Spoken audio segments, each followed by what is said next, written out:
We now continue with In Search Of.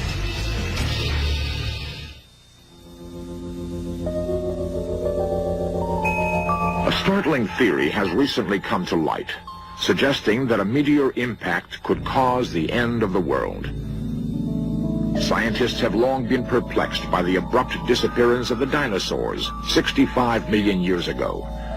Searching for clues to explain this mystery, researchers delved deeply into the ocean bottom. Drilling was conducted worldwide to collect samples of the prehistoric Earth.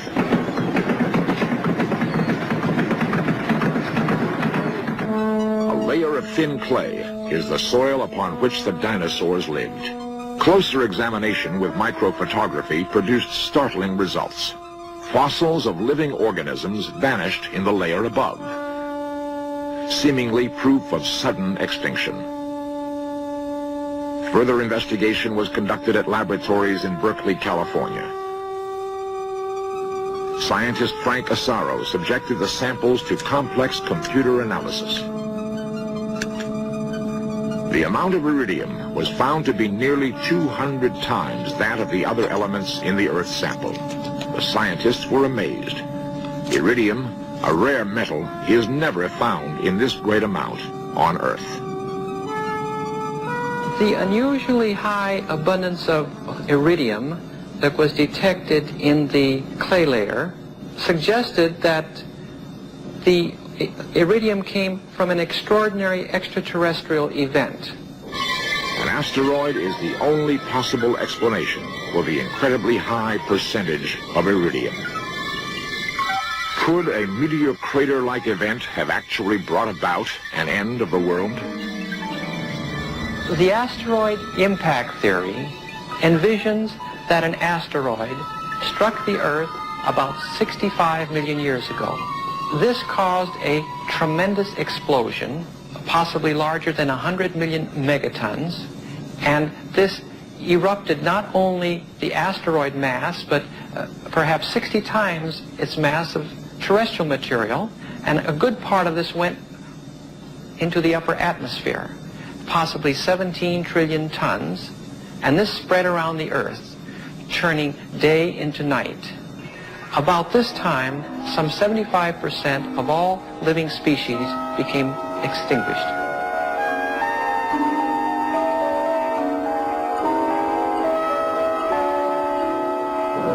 Yet asteroids are not the only threats.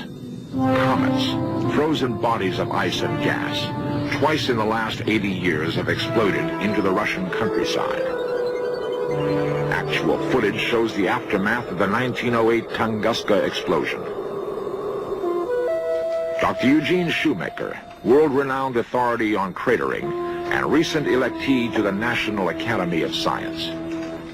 If an event like Tunguska were to happen today over a populated part of the Earth, that event would almost surely be perceived by the people and by the nation in which it happened as a nuclear attack. This event would look to people almost exactly like a nuclear explosion. The hazard is not from the direct effects of the impact or encounter with those small asteroids, but rather how they are perceived by man and how man will react to them. If that event happens over a nation that possesses nuclear weapons, will they respond? That's the hazard, and that's the unknowable. Doomsday, apocalypse, Armageddon. Deep within the soul of humanity lies a primal fear. The fear of the total destruction of the Earth as we know it. The end of the world. Throughout time, we've always been at the mercy of nature's potentially catastrophic forces. Today, however, we hold the power to bring about earth-shattering holocausts ourselves. Can there possibly be a solution to these global problems? The infinite frontier, space, stretching endlessly upon itself. Could its mysterious vastness be part of the answer? Investigative research into the possibilities is being conducted at Princeton University. Dr. Gerard O'Neill, high-energy physicist and NASA consultant on space-related matters. We're very, very fortunate because after all of the centuries of the development of human civilization, we're just in this critical period where the breakout of humanity into space can occur within the next 1 or 2 decades for us. Perhaps the most critical breakout that there could be thought of over hundreds of years of time. Because once that happens, the human race will be unkillable. No single natural disaster can wipe it out. And once that happens, all the other transitions going out throughout the solar system, eventually even to other stars, are far, far easier than this one critical breakout that we're about to make at this time. NASA's space shuttle is at the forefront of present space technology. It is our first step towards the use of space as a refuge. This craft and others like it will one day be our galactic covered wagons to the stars. The whole point about the high frontier of space is that it's a virtually unlimited resource of energy and materials. We're suffering increasing poverty here on the surface of the Earth, and it makes sense to go out and begin using that wealth of solar energy and of materials. Huge solar panels, many square miles in area, could one day beam limitless energy through space. Solar energy is 8 times as efficient there and reliable 24 hours a day. Ironically, the asteroids we fear will one day be mined for their valuable resources of iron and nickel. To accomplish this, Dr. O'Neill and his colleagues have invented the mass driver, an intricately designed motor that converts electrical energy into motion at speeds exceeding 15 miles per second. It will accelerate mined resources to processing stations in space. In evolutionary terms, it's a very natural thing for us to move out into the new environment of space and begin using the resources that are there. Humanity has always moved into new areas where natural resources could be found. In the long run, people are going to be moving out into space in considerable numbers. It turns out that the material resources that exist even relatively nearby are enough to build about 3,000 times the land area of the Earth in the form of space colonies. Going to a space colony would be, in the beginning, a little like taking a trip across the ocean by ship. It would take about 5 to 7 days of travel time in a very comfortable ship with its own artificial gravity. At tremendous speeds, the transfer craft would jet far beyond terrestrial boundaries, penetrating into the profound silence of space. Through a zero-gravity corridor, one would begin moving down into the colony. A large valley would open out, possibly filled with lakes, trees, grass, and flowers. Unburdened by heavy industry, a colony could be a very sylvan, park-like environment. Each colony, supporting perhaps 50 to 100,000 people, could be unique. Work would be done in nearby modules, each a complete ecosystem, self-supporting and independent. Air, water, and other resources would be completely recycled. Constant access to the sun would give the ability to control the seasons at will. Giant hothouses would allow crops to be grown year-round.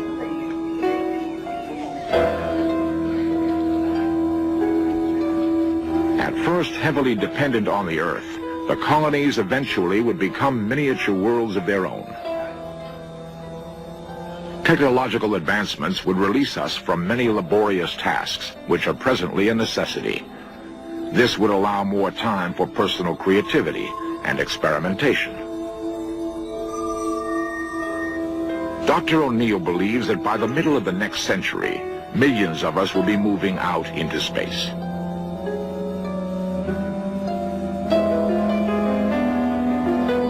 The National Air and Space Museum in Washington, D.C. chronicles the quest to expand our earthly limits, pushing beyond our boundaries, ever in quest of new challenges. What was impossible 40 years ago is commonly accepted today. Technology has clearly begun to satisfy our desire to conquer space itself.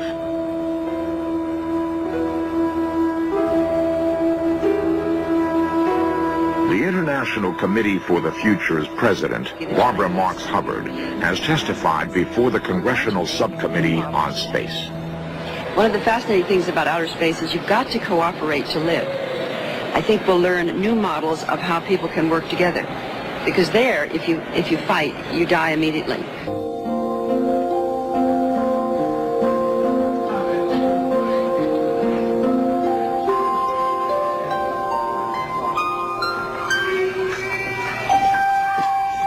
Maybe it's a new place for the human race to learn how to live together.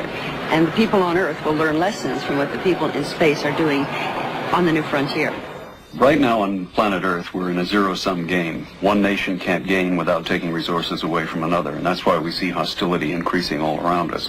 I think that if we can move out into an environment where there's virtually unlimited energy and material resources for everyone, we ought to find it possible to live with less hostility than there is at the present time. That's certainly my hope.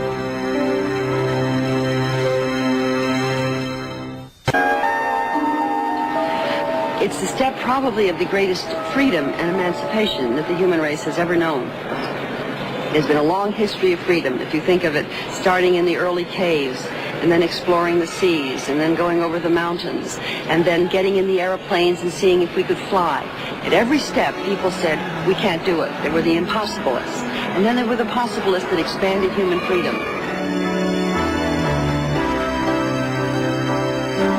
There is always the lure of the possible future. What humanity envisions can often be achieved. Long ago, a huge asteroid weighing millions of tons suddenly, unexplainably, fell from its orbit and tumbled headlong towards the Earth.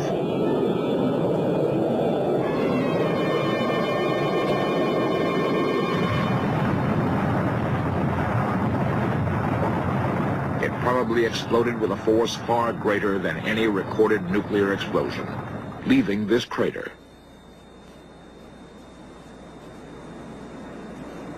Founder of the American Meteorite Laboratory, Dr. H.H. Neininger. The greatest geological force that has ever operated in the crust of the Earth has been the force of impact. We have a little example of that impact here before us today. I say a little one because this one is about 4/5 of a mile across and 600 feet deep, but that is a baby by the side of others that have been found on the Earth that are old, that have been wiped out almost entirely by erosion. Originally twice as high and deep, enormous craters have been uniquely preserved by the climate of Australia. Others were blasted out of solid granite. One huge Canadian crater is even visible from space. Thousands of meteors have hit the United States itself. For the most part, their visible remains have long since been covered by the elements. The face of the moon is a clear example of impact.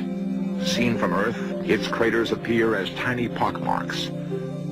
They are actually up to hundreds of miles in diameter. It's hard to believe that our Earth's appearance was at one time very similar to the moon's today. What result did this awesome force have during our planet's ancient past? We don't find the North Pole in the past at the same location it is now by any means. It has been shifted as much as 30 or 40 degrees from time to time. And the only sensible explanation for that I can think of is impact. Recent studies have established that our Earth's poles, as shown here, have undergone complete reversal in the past. Evidence of this sudden catastrophic shift lies hidden in the enigmatic vastness of the North Pole. Coral reefs have been discovered here, as well as trees with their fruit and leaves frozen intact. In 1900, explorers unearthed this mammoth with an unchewed mouthful of buttercups, its stomach full of summer grasses. The icy Siberian tundra conceals the fact that giant woolly mammoths once roamed a lush land until a disaster froze them in an instant. Could a meteor bombardment have brought about an end to their world? Pitted by its blistering entry into the atmosphere, a meteorite similar to this one contained enough iron to produce nearly 50,000 cars. It blasted this crater from the Arizona bedrock. Diamonds were created instantaneously. This computerized graphic illustrates the 3 million tons of crushed earth and meteor that in less than a second were strewn for miles over the surrounding countryside. One block, the size of a large house, was thrown into the crater lip. It is in comparison to the immensity of the crater itself. A larger asteroid could have resulted in a crater the size of the state of Missouri. A meteorite, by the time it comes into view, will already be within almost less than 100 miles of its target. And 100 miles for the travel of an asteroid or a meteorite would be covered in just a few seconds. So there is no such thing as getting ready for this thing. We'll never know in advance that one is coming. Most asteroids orbit between Jupiter and Mars. However, there are mavericks whose orbits actually cross that of our planet. Palomar Observatory in California has accelerated their research to track these potential threats. Eleanor Helene, senior scientist at California Institute of Technology, is the world's foremost asteroid tracker. She has discovered several hundred, including this one, the Ra Shalom. We could be caught unawares.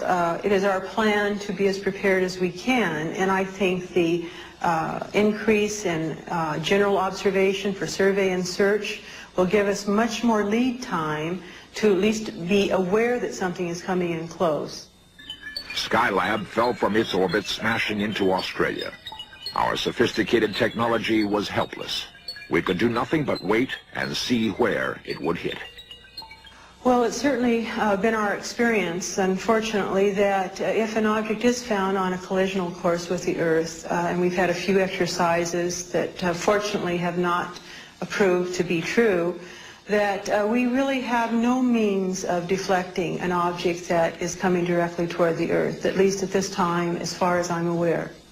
Because of this potential threat from space, NASA is studying the force of impact in order to know what to expect. The light gas gun, the only one of its kind on Earth, was built to study such an event. A pellet, simulating a meteorite, is carefully placed into the gun. A piston is locked into place. It will pump millions of pounds of high-pressure hydrogen gas into the gun. A final check is carefully conducted. Because of the tremendous pressures generated, any mistake could prove fatal to the crew. The gun is raised to the vertical position. Upon firing, the pellet will hurtle down the tube at a speed nearing 6 miles per second. A target representing the Earth is prepared, and the room is evacuated.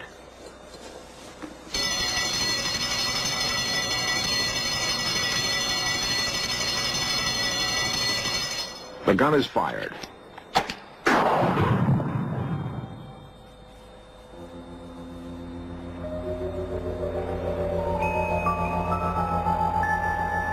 The target exhibits a striking resemblance to Meteor Crater.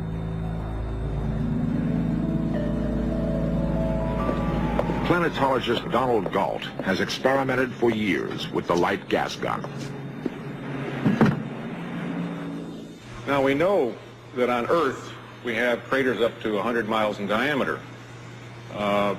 With 3 out of every 4 objects that strike the Earth landing in the ocean basins, why, we wonder what would happen if a big object struck in the ocean, say the Pacific Ocean, and produced a transient crater, because the water would collapse, a transient crater 100 miles in diameter. The ocean is only an average of 2 or 3 miles deep, so we'd just wipe the water right off the floor of the ocean for 100 miles, and it would collapse, and the tidal waves that result from such an event are just stagger the imagination. We just don't know what would happen, really, except it would be devastation on a terrible scale.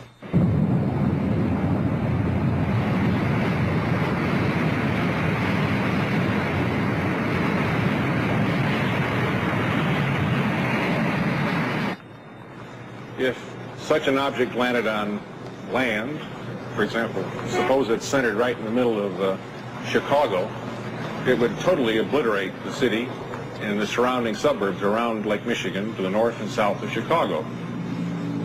And that's a little spooky because we don't know when some big object like this is coming in and could strike the Earth.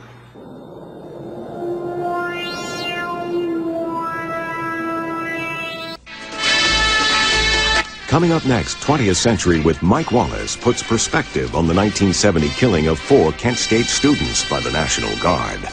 Then from the Western Front through Patton's race to Berlin to Desert Storm, it's the story of Hell on Wheels, tank divisions on Weapons at War.